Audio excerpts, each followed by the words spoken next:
Right. Okay, so we'll go back to WikiLeaks. I just had to ask about Prince Charles because that was so bizarre what happened with his roles. But he's right. That really, it's really devastatingly cruel and aggressive. It was just so shocking, and there was all because their tuition's going up. Poor right. babies. Angry protesters in the street of London. Poor babies. Right. Really?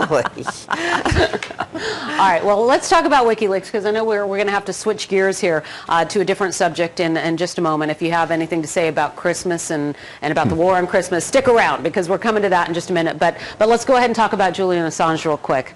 Well, you know, Laura, it's interesting.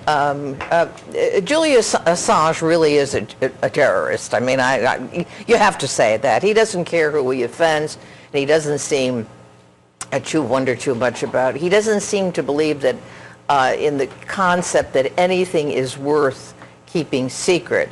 Now, there's no bigger supporter of freedom of the press than I am, and I quite frankly think that a lot of these things really, if anything, have shown the United States in a good light, have instructed people about what cable traffic is like among diplomats. Luckily, we haven't seen any top military secrets come out, and I think a lot of that is because the NSA and the CIA have their own set of computers and their own system that they deal by.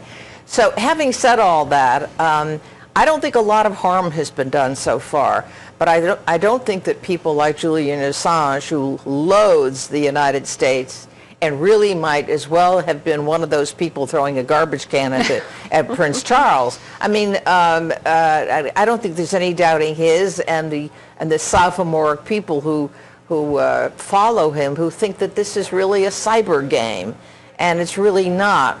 But the whole concept of secrecy being necessary, yes, there are some things that should be kept secret. Now, I don't think there are as many as the government says there are, but there are things that have to be kept secret. All right, and I've got to leave it there. I know that you have a thought, but we have to get to our next guest. So we want to go ahead and introduce. We have Dr. Robert Jeffress, pastor, First Baptist Church. Did I say your name right? You said it just right, Laura. Oh, good. Joining us live from Dallas. Now, I started out at Fox News Channel in the Dallas Bureau, so I recognize your backdrop. Hopefully it's a little bit warmer there today than what we're experiencing here in New York. But it is, you know, the cold makes us think about Christmas. And we're here today to talk to you about it's time to arm consumers, I understand, according to you, with information about businesses and organizations who are pro-Christmas. And this is the reason for your website, grinchalert.com. Tell people what's up with this. Well, last week here in the Dallas area, there was a local bank that took down a Christmas tree because they were afraid of offending people by a simple Christmas tree. It caused a media firestorm here in Dallas, and when I read the story, I thought, you know, we talk about the Christmas wars every year. Why not try to do something positive about it? So I had this idea to start a website called grinchalert.com that allows the public to go on our website and call out businesses that are shunning Christmas, but also to commend businesses and that are celebrating Christmas. So readers on the website can go on and they can put a business on what we call the naughty list, or they can put them on the nice list because they celebrate Christmas. And so we're trying to have some fun with this, but in a very serious way say to businesses, you know what, you may offend some people by saying Merry Christmas or with a Christmas tree or with a nativity scene, but you risk offending a lot more people by bowing to political correctness and shunning the celebration of Christmas. What kind of response have you received on your website and out there in Dallas at large?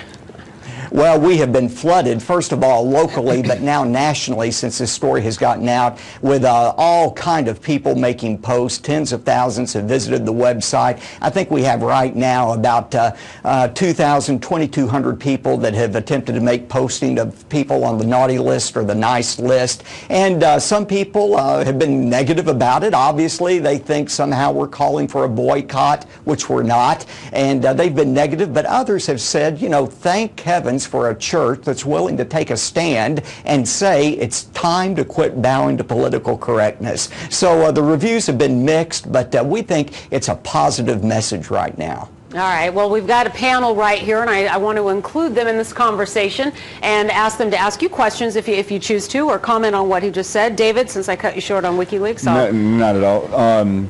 And Merry Christmas to you, Pastor. There you go. Oh, you're on the nice list. You're on the nice list. But I would say what's happening is the marketing of Christmas and having that as a variable to draw customers, or now with the pastor and what he's done with his blog or his website, is that it could be a drawback if you're not promoting Christmas in a way that keeps in the spirit and gets people into your retail shops. Right. So it's just amazing to see the evolution of Christmas, not just as a family affair, but now as a market venture, if you will. Liz? Well, you know, I never thought I'd live long enough to where a debate like this would ever take place. I had played a little game with my friends during the Christmas season. I said, walk down Fifth Avenue and walk down Madison Avenue, lots and lots of blocks, and tell me how many times you see the word Christmas. Now, Bloomingdale's, for example, I mean, you know, the center now of secularness has love, peace, happy, merry. It's all adjectives. They will not go out of their way to say Christmas. This is not an accidental thing. This is a deliberate thing. That's right. And it's not just politically correct, by the way. I think it has to do with the needs of diversity. And I also have to think, quite frankly, that there is some kind of anti-Christian base also involved here. But I also think it could be, if I might add, I think it could be to be inclusive. I mean, Happy Hanukkah, Merry Christmas, what have you, and just having those, that involves everybody, as opposed to maybe some symbols that might seem like it's one over the other. Yeah, but this is basically, I think it's to be inclusive. Let's cut the baloney. Forget inclusive. This is basically a Christian country. Baloney, yeah. And I'm not going to run around in march or whatever and says Happy Eid to every Muslim I meet. I mean, this is nonsense. It's Merry Christmas. That's what it is. And Laura, could I make this point? Please go ahead. Yeah, you know, when Dr. Seuss wrote his book, it wasn't How the Grinch Stole Hanukkah or How the Grinch Stole Kwanzaa or some generic happy holiday. Sure, it was How the Grinch Stole Christmas. People historically have recognized that there's something unique about Christmas, the birth of Christ into the world. Even think about this, for the last 1,200 years, Absolutely. we keep our calendars according to the date that Christ came into the world. There is something special about Christmas. I'm happy to note that right across the street from where you all are right now, the Radio City Music Hall continues its Christmas Spectacular, and it closes because we come up there every year to see it with the Nativity, with the Luke 2 presentation, with the wise men and the camels and the baby Jesus, and singing Joy to the World. And I want to use this website to commend organizations like Radio City Music Hall and others that are refusing to bow down to political correctness. After all, Advertising Magazine recently said 91% of Americans still celebrate Christmas. And so the most inclusive thing a merchant can do is say Merry Christmas. Hear, hear. Doctor, thank you so much for your time. And again, the website is grinchalert.com. Check it out there. We're showing it on the screen. And click on and check it out. Even if you, I guess, don't want to participate, you can at least check it out and see what this is all about. But of course, the good doctor would like you to participate and fill in your thoughts there. So thank you so much for joining us here today. Thank you, Laura. All right, thank you very much. We're going to take a quick break, and when we come back, we have some very special promotion to tell you about, a promotion about some very good work that our friend Brett Baer has been doing. We'll come back right after this.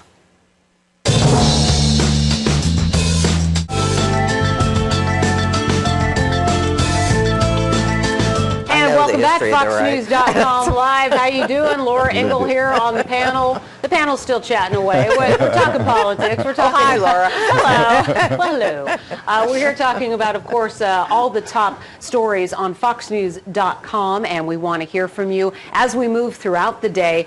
So keep it right here. We're going to keep going here at the top of the hour as well. But first, before we take a break and get the final thoughts from our panel, we want to alert you to a very nice special that is going to air this Saturday at 9 p.m. Eastern on Fox News Channel. Fox News reporting with Brett Baer. You remember 2000, right? 36 days that decided the presidency. Look at that. I love that full screen of the magnifying glass and the card there. The 2000 presidential election, of course, took the nation and world by surprise. It was only the fourth time in U.S. history where the winner did not win the popular vote. This Fox News reporting special features key members from both the Bush and Gore campaigns as they give us the inside story. It will showcase Fox News Channel's fair and balanced coverage on election night 2000 and the days that followed, and of course the exceptional work of our Fox anchors and correspondents featured as they navigate us through the timeline of events. So obviously with our Fox News reporting always in these specials, the unit that puts these together puts so much time and care into giving you a fair and balanced account of these of whatever the subject is. So this is going to be a very good special, 9 p.m. Saturday. Brett Baer. I know if you're not watching, you're going to set your DVR, right? Yes. Absolutely. Yes. Yes. Yes, ma'am. Good answer. Good answer. All right. Well, we want to take. We're going to have to take a break and reset for the top of the hour. But before we go, we want to get your final closing thoughts. I did cut you off before we got to WikiLeaks, so we have people that would like to hear your thoughts on the WikiLeaks. What I think, and going off of what Liz has said, and what Greg had mentioned in terms of cyber war, it's amazing part of the story being that the internet and cyberspace has opened up a whole new field whereby the influence of non-state actors have come to play a role on the global stage and in global affairs. And what Liz was saying in terms of striking the balance between individual liberties and national security and maintaining secrets, because of the internet and cyberspace, which has opened up a new frontier for people to challenge what had been the status quo balance between liberty and national security, is now going to have to all be reset and recalibrated. And interpreted by the New York Times, by the way. And by courts. And the Guardian. To be, I mean, that's ridiculous. It's a real fascinating, as a general context, it's a fascinating element of the story. The story and the debate continues, of course, and we'll continue to watch it for you on Fox News Channel. Liz, I know that you are off and on the weekend, so go ahead and tell us when you're going to be. Are you going to be on this weekend? Saturday and Sunday, yes. So what are your hit times, as we say here in the building? Oh, Lord, I was afraid you were going to ask that. What hours are you usually It's usually around 11:50, 11:55 on Sunday, and on Saturday it's around 12:50 or 12:55. Okay, but all Eastern time, so keep your eyes peeled. Time, yeah. Keep your eyes peeled for Liz, and I want to thank both of you for being here today. Pleasure. And of course, we want to thank you for being here on FoxNews.com Live. You're watching the coolest thing on the internet. I'm telling you what, the debate, the talk, the chat, it all continues coming up at the top of the hour. Don't go anywhere. See you later.